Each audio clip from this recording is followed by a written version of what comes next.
como veis, venimos rodeados de buenas noticias, ¿eh? O sea, que realmente vamos a tener que hacer más jornadas para... Bueno, quiero saludar especialmente a dos historiadoras y amigas, a Mirta, la veo aquí, me encanta verla, seguramente que hay más gente que no conozco y interesantísima, y a Raquel, que llevamos muchos años en esta pelea, ¿no?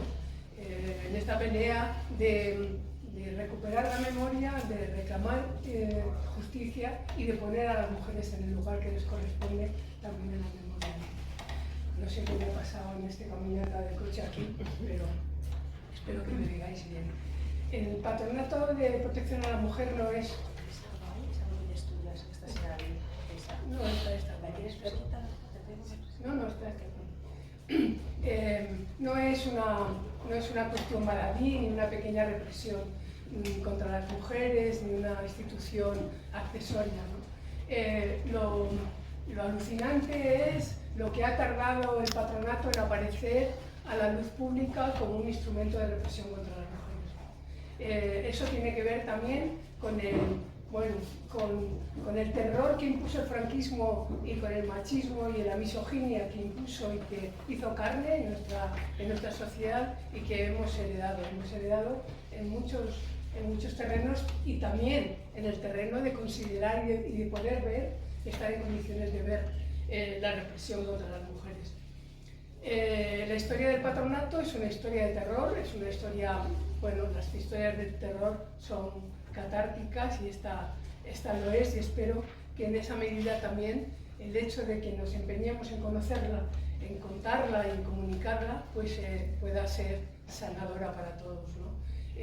Y este esfuerzo que en este momento están haciendo ya decenas de investigadoras y activistas en todo nuestro país, está haciendo que las noticias, la información sobre el patronato esté dando un salto cualitativo. Luego, si nos da tiempo, porque veo que es las horas de comer y habrá ganas de hacer otras cosas, ¿no?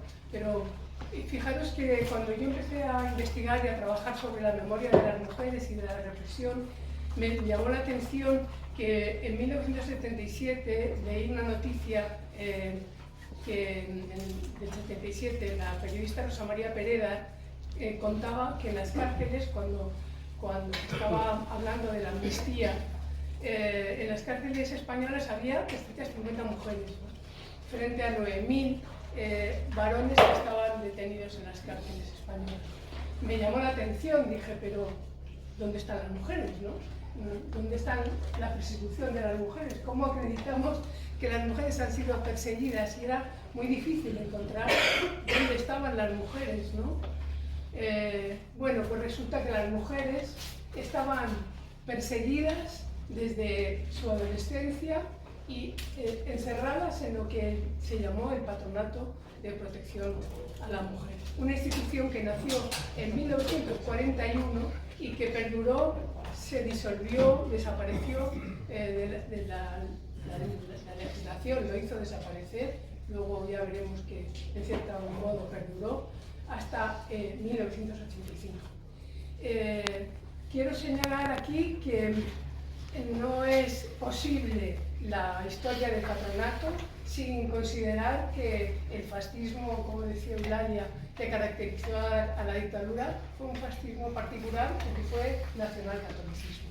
La Iglesia fue médula fundamental, sostenedora fundamental y responsable de la existencia de la dictadura. Y esto debe ser, tenemos que tenerlo claro, porque la Iglesia, que por cierto en los últimos días habéis podido leer, tal vez que la Conferencia Episcopal está pidiendo elecciones y está sumándose al debate con Vox,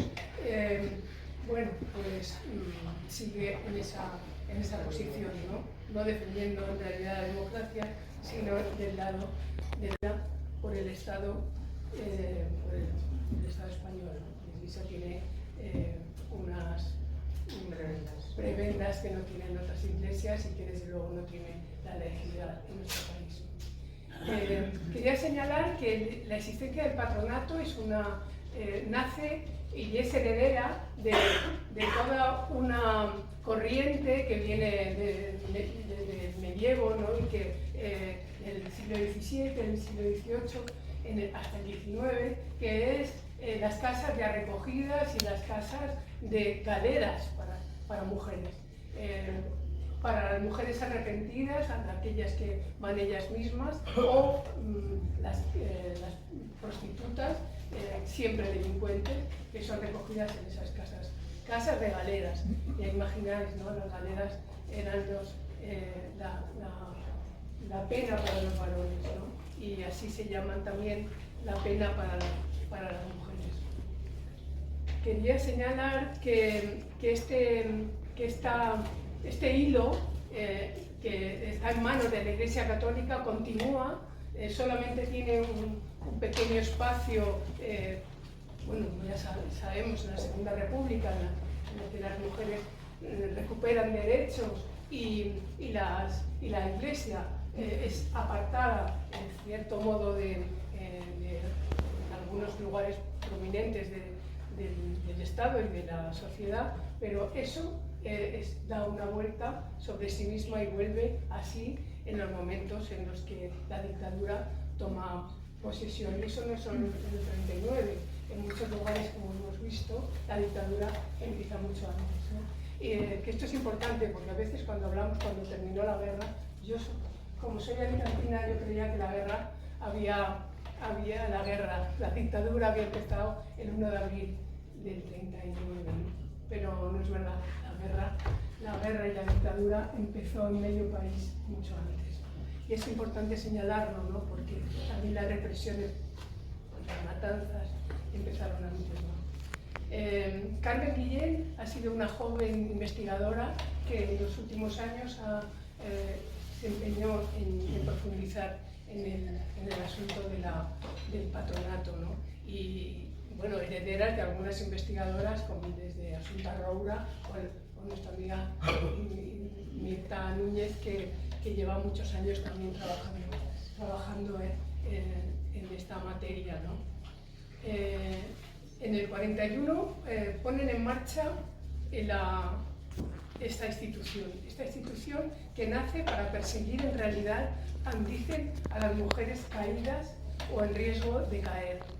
La Iglesia vincula el delito y el pecado y lo pone en el mismo lugar. Y a las mujeres no las persiguen a través de los tribunales, sino a través de estas instituciones, de estos, ellos en algún momento en los documentos incluso les llaman colegios, que están distribuidos por todo el país, ¿no?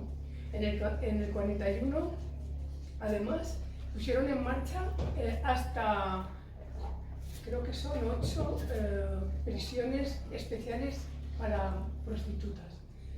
Estas estaban en los centros del patronato y 8 centros especiales para prostitutas.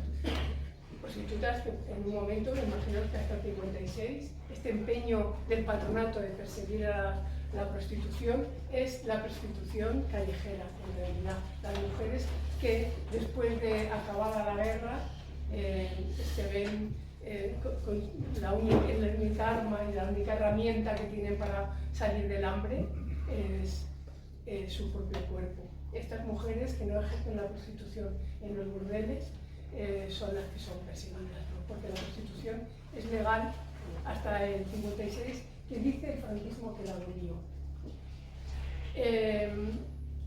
Bueno, estas cárceles estaban en Calzada de Oropesa, en Gerona, en Tarragona, en Santander, en Alcalá de Henares, en Aranjuez, en Santa María del Puig, en Valencia, en Segovia. Las mujeres que eran internadas en esas cárceles, vinculadas también a estas decisiones del patronato, estaban ingresadas sin haber pasado por ningún tipo de tribunal, ¿no? Ingresaban sin saber cuándo iban a ser liberadas y permanecían encerradas entre 6 y 2 años. Luego hay más historias, ¿no?, sobre aquellas que eran encerradas 15 días y otros 15, que se llamaban quincenarias, y si no las metían en estas cárceles. En el 52 el patronato tuvo una reforma legislativa que le autorizó a estas mujeres que retenía, que encerraba, que eran menores de edad, pues estas mujeres eran sus familias, sus padres, sus madres perdían la patria potestad. Era el patronato quien se iba a encargar de ellas.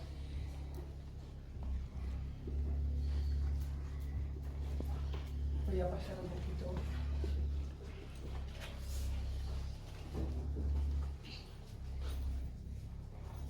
Bueno, quería citaros aquí algunas opiniones de quienes consideraban, en este caso San Agustín, que tenía